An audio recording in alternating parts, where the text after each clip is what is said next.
Princesses on the Run.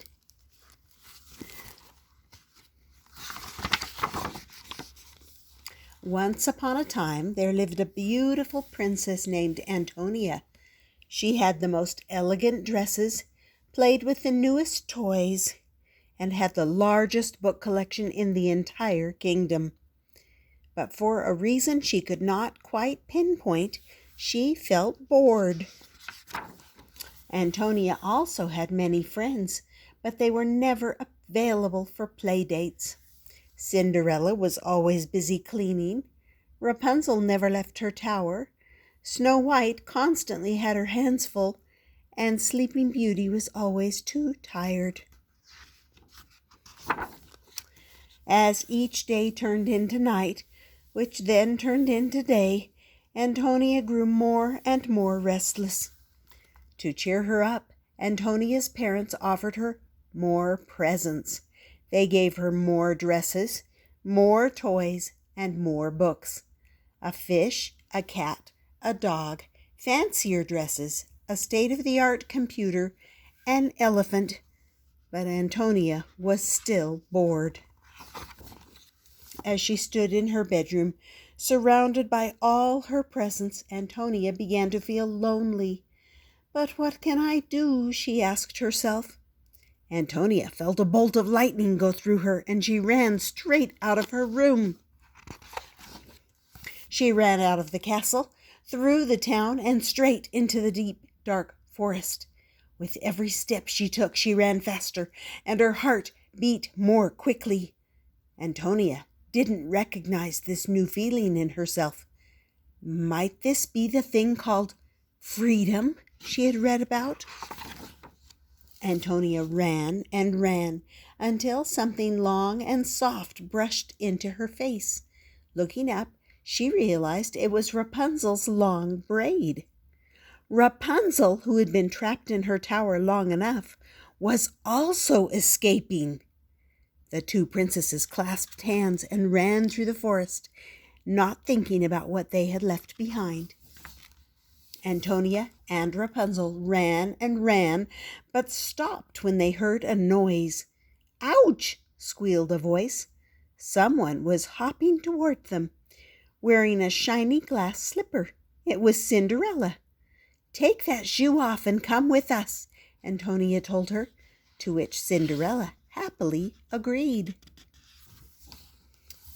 Antonia, Rapunzel, and Cinderella giggled and clapped as they ran and ran as fast as they could. When the three princesses reached a clearing, they found someone hanging 7 hats to dry. It was Snow White. "Drop those and come with us," Antonia told her. She didn't have to tell her twice. Snow White kicked the clothes basket aside and quickly joined the run with her friends.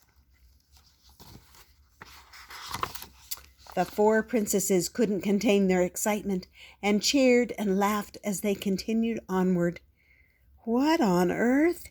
Sleeping Beauty said as she looked out her window. It had been years since she'd risen from her bed, but the laughter and cheers were enough to wake her from her deep sleep. "Join us," the group called out to her. The 5 princesses were off, running and skipping and ready to— "Wait for me," called Little Red Riding Hood. She was on her way to her grandmother's house when she heard all the excitement. Now was her chance to run away. Ooh. But Little Red Riding Hood wasn't the only one who heard the princesses on the run. Bears, deer, rabbits, and all sorts of forest creatures began crawling out to join the fun. Soon, even the 3 billy goats Gruff had joined the procession. Look at all of them. Suddenly, everyone came to a stop.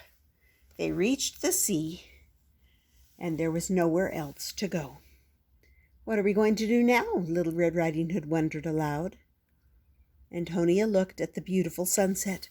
This was the best day she had ever had, and she had at last found her friends. Maybe things could be different, Antonia thought to herself. She was no longer bored. I should be getting home, Antonia answered at last.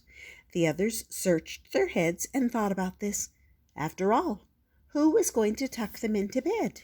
So they nodded in agreement and took Antonia's lead. As everyone turned back toward their own castles and burrows, the princesses and their woodland friends chatted happily among themselves. Yes, we totally should do this again, Snow White told the shy deer at her side. Antonia and her princess friends linked arms as they skipped home. They were happy to return and sang songs about their future.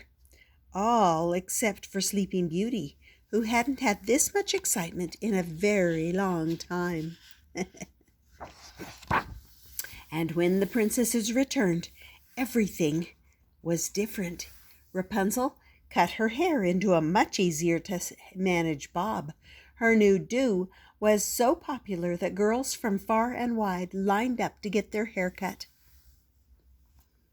Cinderella designed a funky new dress, and she became the envy of the entire castle. Soon she was trading her fresh designs for help with her chores. Sleeping Beauty discovered yoga. Suddenly she had way more energy than she knew what to do with. And Snow White could not stop running. She felt sure she could go farther, so she ran a cross-country tour. Antonia also felt refreshed after her run. She planned more play dates with her friends and decided to donate her old toys, clothes, and books. While doing this, she saw how incredibly lucky she was. Her very own elephant. Antonia had never before realized how special that was.